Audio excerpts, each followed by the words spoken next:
Hello, everyone. Welcome to this week's webinar. Today, we're going to be talking about backdoor Roth IRAs, who should have one set up, how do they work, and all the details that you need to know so you can go ahead and implement this strategy if it makes sense for your financial plan. So let's get started.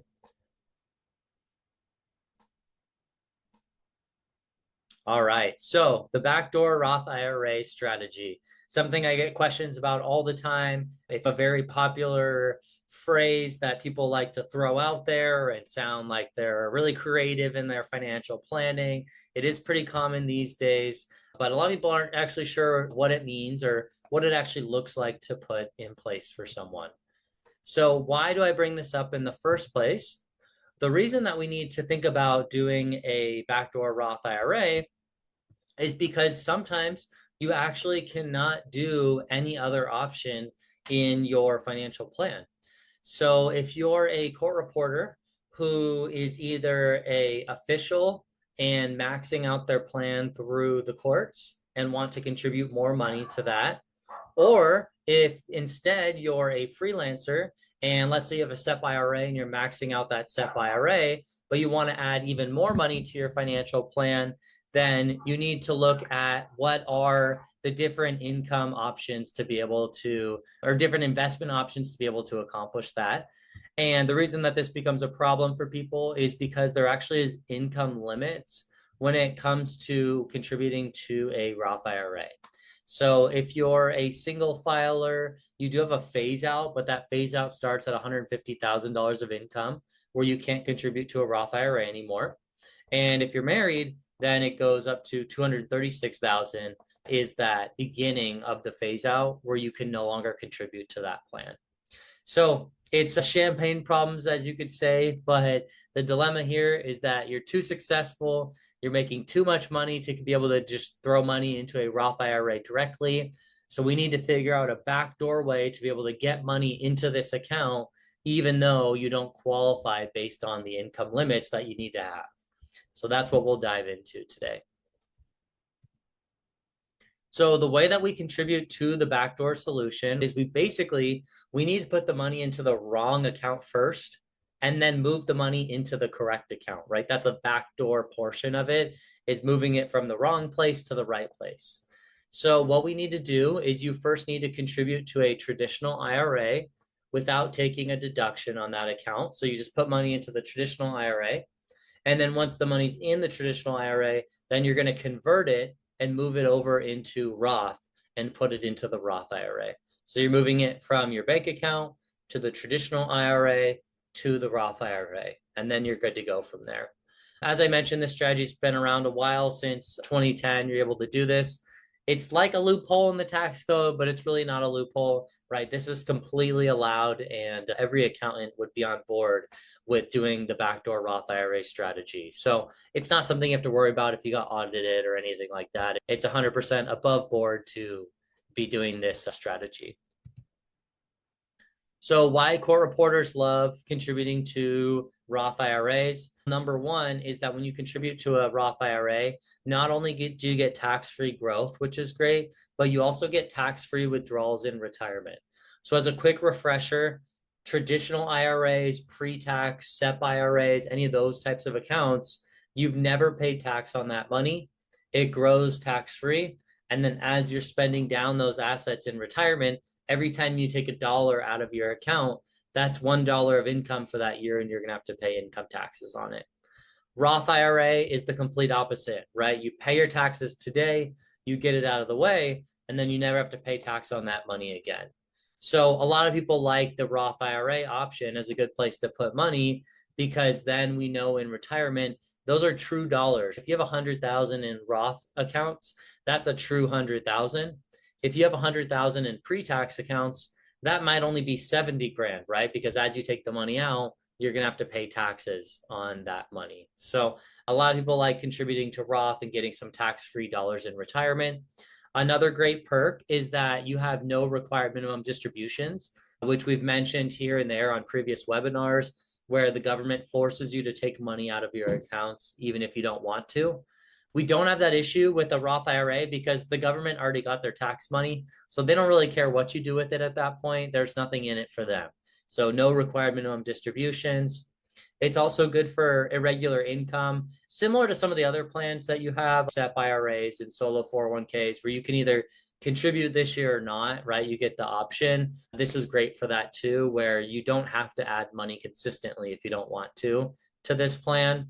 Also, it is a hedge against future tax increases as well, because if we think about the way that taxes are working on these accounts, you're choosing to pay your taxes now and then never pay tax again. So let's say you pay your income tax today, and then a new tax bill comes out in 10 years and they elevate all of the income taxes. That's not a problem for you in that account because that account will never pay tax again. So it is a hedge against future tax increases, which from a political standpoint, I guess you could say, but not to get too into politics, the debt bill is only getting larger. The US continues to go into further and further debt. And general consensus is that eventually tax rates are going to have to go up. So that's a reason why people like to contribute to Roth, is you're getting those income taxes out of the way now before potential increases later. So what is the actual step-by-step process to doing a backdoor Roth IRA? Number one, you need to open a traditional IRA if you don't already have one and get that account set up. Then you're going to put that money into the traditional IRA. An important fact here is that it needs to be a non-deductible contribution. And really where that comes down to is not anything with your investment firm. It actually has to do with your accountant. And when you file your taxes, you can't get a deduction for the money that you put into this plan. The reason why is because when you convert it to a Roth IRA, that is getting the taxes hit today, right? So why would I get a tax deduction on my IRA, convert it to Roth, which is a taxable event, and still have the taxes on myself, right? It doesn't really make sense. It's just like extra paperwork for no reason. So you put money into the account and it's a non-deductible contribution, no tax deduction. Then you're just moving it to Roth, which is not a taxable event because you never made it tax-free money to begin with. And then you just move it to Roth. So the easiest way to do that is to get rid of all the deduction side of it and just move the money from one account to the other. Lastly, you do need to file a form 8606, which again, if you have an accountant, can help you with that for the tax side of it. And that's where you're going to plug in that it was a non-deductible contribution to the IRA. So one big warning here that you have to be very careful about is the pro-rata rule. And what the pro-rata rule is, it says that if you have multiple pre-tax IRAs, you don't get to pick which account you're pulling money from to put into the Roth IRA. So let me give you an example here. Let's say you have a SEP IRA, and that is pre-tax money, right? And you have 100 grand in that SEP IRA. And then let's say you set up a traditional IRA to do these backdoor Roth contributions, and you add your $7,000 this year, and you don't take a tax deduction. When you go move that money into Roth, even though in your head you're thinking, I'm moving just this money over here that's in the traditional IRA to Roth, the government is factoring in all accounts that you have, and it says that you have to be distributing that money evenly from each account.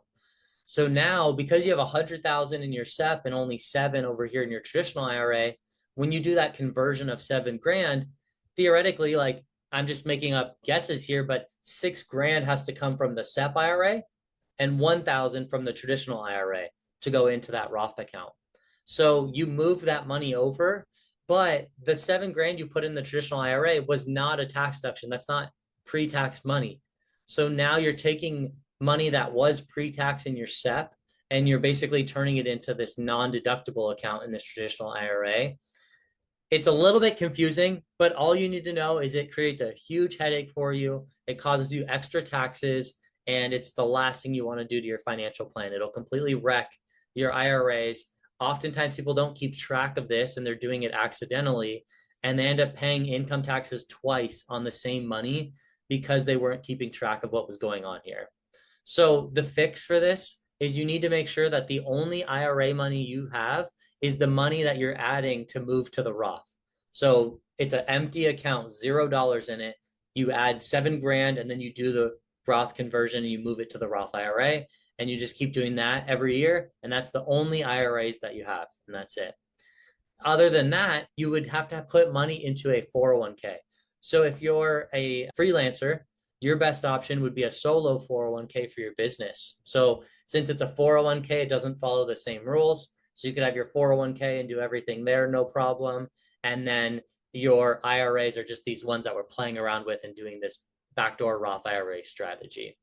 If you're a official, then you're basically doing all your plans through work. And that's not a problem at all because all those work plans, like a 457 or anything like that, they're not IRAs. So they don't fall into this issue as well. So it's only if you have other traditional IRAs that we need to worry about this.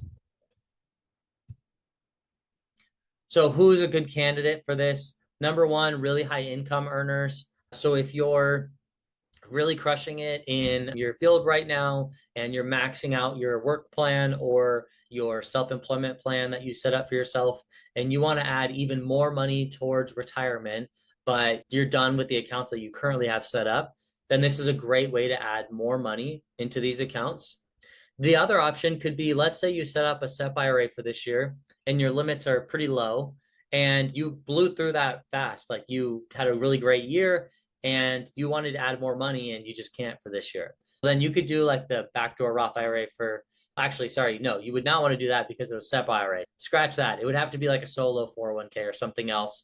And then you would be able to add more money on top of that. And then maybe next year you need to change your income or change what you're doing to be able to increase your solo 401k contributions. So it could be something that you only do for 1 year or 2 years because of how you're paying yourself through your S Corp. And we need this extra wiggle room just for a little bit to get things sorted out. Also, again, if you don't have traditional IRAs, then this is a great candidate to be able to do this plan or any SEP IRA as well. Or if you just want to build tax diversification.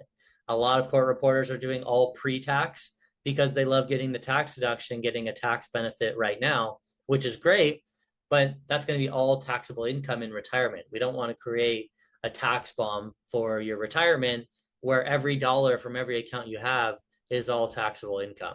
So having some tax diversification where you build some tax-free money in retirement could be extremely helpful. Some mistakes to avoid. We went through a few of these already, so I'll just go through this real quick, but you don't want to take too long between these steps. When you put the money in the traditional IRA before you move it to Roth, do not invest it. Keep it in cash.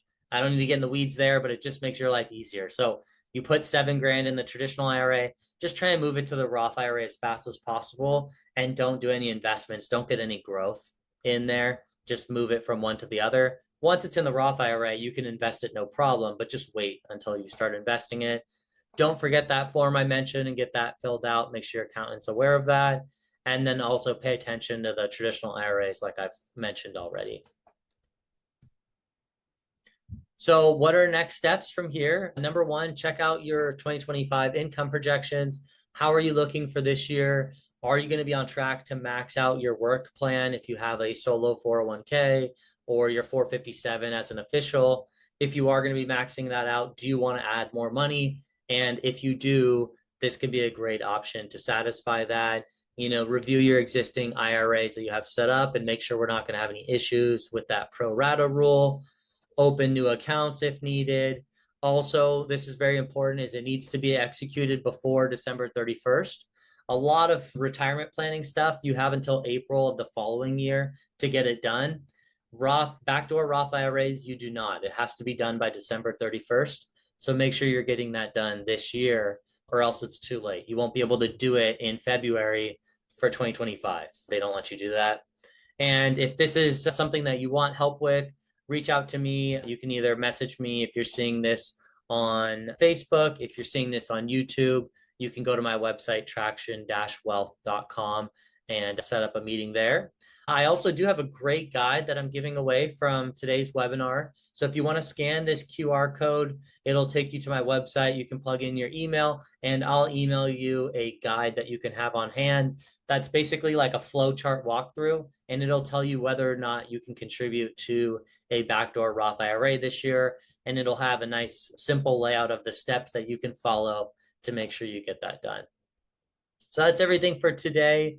Again, let me know if you have any questions in the comments, but otherwise, have a great rest of your week, and I'll see you next time.